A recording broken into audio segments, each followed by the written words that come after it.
on this one, but you don't have ham on that one. Anyway, but yeah, I mean, it's a totally eye-opening experience when you're in an area like that. You know the roads aren't that horrific, but everything's shut down like a ghost town. When we all tried to find a place to eat that Sunday night, oh my God. Oh, yeah, I know exactly what you mean. Yeah. Oh, and then to get to the restaurant and have the experience we had there. Yeah, that was terrible. I don't know what the hell that was all about. Well, yeah, and they weren't prepared. They honestly don't think they thought anybody would get out on the roads. So they served you a pizza on a plastic tray, Yeah, which following that actually tasted like plastic. So yeah, that was delicious. Oh, so let's veer away from a little bit from talk of strongman and all this fun stuff. And we're gonna get down to the nitty gritty. Okay, I lied. We're gonna cover a little bit of strongman here, but with your job, I mean, what do you do for a living, and how do you incorporate being able to train to compete at the level you want to compete at? Well, the first things first is I work at U.S. Boilers in Lancaster. Essentially, what I'm doing is I'm building boilers from nothing all day, every day, lifting parts, moving skids, stuff like that. I have a very manual labor job. So I'm very tired, pretty much 100% of the time. Right. Okay. If I'm awake, I'm tired. Okay. So I do that, and we work long hours, especially in the colder season. This is our busier season. Everybody wants a boiler and all that good stuff. Right. So I'm working long hours. It's a very physically demanding job. I wake up at 3:45, 4 o'clock every morning, just so I can get to work at 5 and work 10-hour shifts. From there, and usually what I do, if it's a training day, I train Monday, Tuesday, Thursday, Friday, and Saturday. That's a normal training day for me. Obviously, you'll have anomalies where I want to go to the commercial gym that my girlfriend goes to. I want to go with her for a day, so I'll go on Wednesday and then I'll take off Thursday. There's obviously stuff like that, but essentially that's my training split. Okay. Usually on a training day, I will bring all of my workout gear with me in my car, and then I'll just change before I leave work. I'll go straight to the gym, and then I'll train for anywhere from 2 to 4 hours. Okay. And I know that I do need, when I do train 4 hours, I do need all that time, whether it's to stretch, do my cardio, warming up, obviously. Uh-huh. If it's a crowded gym, wait a minute, warming up? People will come up and talk to me, so I need to make time for that too, and all that good stuff. It's long. I have long days. Let's put it that Sounds way. like it. I have long days. I usually get home around 7-ish, 7:30. I come home, I eat. I come home, I shower, I eat, and then it's pretty much laying in bed with my girlfriend until I pass out, and I'm ready for the next day. So how do you fit all your meals in during the day? Or do you eat a lot? Let me ask you that. The day, whether it's protein shakes, I bring all of my food with me. Uh-huh. My bosses, it's funny because my supervisors always give me crap for it. Like, not in a bad way. It's just it's they're different always, to them. They always see me eating. Yeah. So they're always like poking fun at me. Yeah. Yeah, and I always just ask people that question sometimes. How do you get all your meals in? And do people make fun of you? Oh yeah, there's a decent amount of time where if it's like a prepared meal like rice and beef and all that, I'll warm it up in the break room in the microwave, and then I'll just bring it back to my workstation and eat it. Right. Yeah. And I'll eat it while I work. Do you do a lot of meal prep throughout the week? I mean, do you spend one day doing it, or do you do it a few times a week? No, always one day. I like to get it out of the way one day, so that way I don't have to cook multiple times throughout the week. It's one day prep and then throw it all in the fridge. Now, are you pretty simplistic when it comes to your meal prep, or do you try to venture absolutely. out? Yeah, okay. Absolutely. The basics. That's the thing about my palate in general is if we go out and I get like a burger or something like that, I literally eat my burgers with cheese and ketchup, and that's it. Okay. I have a very simplistic palate. Like if I'm making beef and rice, I'll put pepper, salt, and a little bit of garlic powder on it, and that's it. Okay. That's all. Okay. That's all I need. Right. Well, it was funny because Becky and I had this conversation last night. We left looking at ice sculptures, and she's asking me what I want for dinner, and then I get she basically whipped out the whole scene out of the movie Notebook, where he's like, "What do you want? What do you want? What do you want?" She goes, "You're worse." Oh yeah, she goes, "You're worse than a woman. What do you want?" And I'm like, "Okay, well, wait a minute. I figured out my problem. It's not a factor of me not knowing what I want, but I don't know what I want." I have gone in the last few months, and I'm going to go get this checked out because I'm scared. I've gone from the last few months to wanting to like eat everything all my life. I've never had a food that I don't like. I will eat, and and I'm like a dog. If there's still food in front of me, I'm going to eat it. To now, I'm having trouble getting meals in because I really don't crave anything or want anything. And, last night she's like, "What do you want to eat?" And I'm like, nothing sounds good to me. Not a single thing can I say I'm going to be happy eating. So we went to the grocery store and ended up picking up steaks.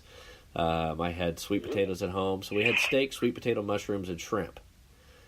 And that sounds good. Oh, it was. I was like, okay, now this hit the spot. But eating it, I'm like going, okay, this is okay. But I've got to figure that out because I'm doing competitions this year and I'm still training, and I want to get my training back to being healthy. Last year was just horrible training-wise for me, but, we don't dwell on it. But, when it comes down to it right now, food, I can take it or leave it. So, right. And she just looked at me like I was an alien, like, what's wrong with you? So, but, yeah, and us for meal prep, I make it more difficult than what it should be, so that's probably part of the issues, but... if you could keep it simple and you can stick to it and you can get all the food in that you need, then awesome. That in itself is the freaking hardest part of training, I think, other than recovery. Oh, absolutely. I would agree with that. A lot of people outside looking in think, "Oh, well, how do you lift all those heavy weights? How do you put your body through that and all that?" Everybody just assumes that the gym is the hardest part of what we do, and it's not. It's not at all. It's one of the easiest parts, in my opinion. I mean, I don't speak for everybody, but in my opinion, it's the easiest part. Preparing meals and constantly eating, that's the hardest part.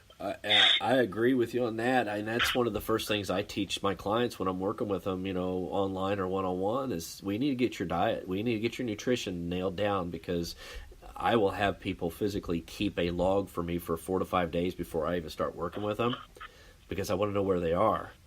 And right. I can't even count on one hand now, and I could probably take off my shoes and count the number of clients I've had that don't eat enough. I mean, when you send me a diet log and you're only getting 1,400 calories a day, I'm like going, what the hell?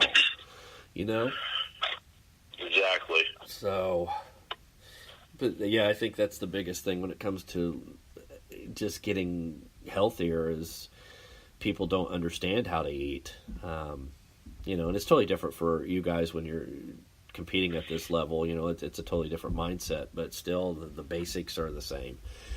Right.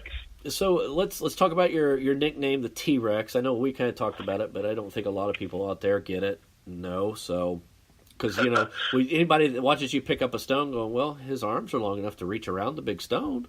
It's actually funny because not to deviate a little bit, but at the games, Justin Fisher's girlfriend, Pam, she was actually giving me a lot of crap for that. Because she claims that she actually does have very short arms, so she was giving me crap for that pretty much all weekend. Are you making fun of the people with short arms? Well, maybe a little bit. Maybe indirectly, I guess. Yeah. If that's how you want to take it, I can't stop you. That's me. I'm just making fun of everybody all the time. Yeah. Forever. But yeah. I feel like every little boy or every kid really goes through whether it's a long phase or a small phase or a very short phase. Everybody goes through a phase where they like dinosaurs when they're children. Everybody does. They're fascinating. They're big. They're funny looking. Whatever it is. And then eventually you grow out of it. As a kid, I never really grew out of it. As I got older, I still really love dinosaurs and all that. My favorite dinosaur, obviously, is the T-Rex. Uh-huh. Favorite movie, 100% is Jurassic Park. The original? To me, it's the perfect movie. Perfect movie. The original Jurassic? Yep, the original from '93. Okay. Yep. And all of that going into it, I want to say it was my freshman year of high school. I always wanted to get a tattoo, but I never really knew what I wanted to get. Now, in my freshman year of high school, I came up with the idea, well, what if I get T-Rex fingers, like bones and claws, tattooed going up my two fingers? And I came up with that idea when I was in my freshman year of high school. And everybody, I feel like personally, from what I've seen and what I've heard from talking to people who have tattoos, everybody goes through like, oh, this would be really cool on like my bicep or going up my shoulder, onto my chest, and all of that. And then they would describe it. And then maybe like a month later, they wouldn't be as into that tattoo as they thought. So they would either change it or they just say, I'll just come up with something else. You know what I mean? Yeah. And I've done that personally. I've come up with dozens, maybe even hundreds of different tattoo ideas for my arms, legs, back, chest, whatever. But I can never really be 100% committed to a tattoo idea. Not 100%. Excuse me. But I'll say this. The tattoo of the T-Rex claws going up my two fingers on my hands, that never changed. I literally had that idea. I literally had that idea from when I was a freshman in high school to when I got the tattoo in 2018. Okay. Too. I committed to getting the tattoo a couple months before North Carolina's. Okay. And because I wanted to have it for North Carolina's, but yeah, that idea never changed. It was always the same thing every time I thought about it. I want it going up my two fingers. I want it to be bone, and I want it to be black and white. And that's ultimately what I got, and couldn't be happier with it. It's my first tattoo ever, and it's the one that's never really changed in my mind. And people were always telling me, "Wow, you're as I got a decent amount. You're as big as a dinosaur." I used to hear that a lot when I was growing up, especially when I started doing like heavy lifting and strongman and all of that. And I started putting on a lot more size. I used to get that all the time. Yeah. And obviously, the nickname T-Rex was pretty solidified once I got the tattoo on my hands. You know what I mean? Because I'm walking around with literally T-Rex hands. So that kind of solidified the whole nickname, and I just decided to run with it. I think decided to run with it. I think it's a good lesson to take away when it comes to tattoos is don't blindly go get one of the drunken tattoos. You'll live to regret it. Not that I've never done that. I've got 6, and my rule of thumb is if I don't design the tattoo, it doesn't go on my body. Right. So all the tattoos that I have on my body.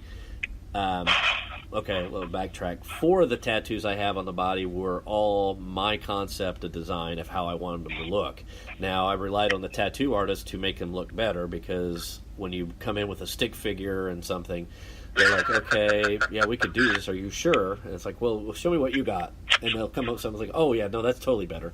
But I always had a hand-on design approach with it. The 2 I've got on my chest, which are rampant lions now, I actually was the first time I've ever had a tattoo where I went on the internet and found something I liked and then let the lady here in Metro Detroit over at Cheryl let her kind of do her magic on them and make them my own. So, I always hated the thought of just a pre-designed tattoo. To me, it's not personal. And like you did, you put a lot of thought into it. Because who would think about putting dinosaur claws on their hands? Exactly. And then, exactly. I get all the time when I'm like I don't mean to cut you off just real quick. I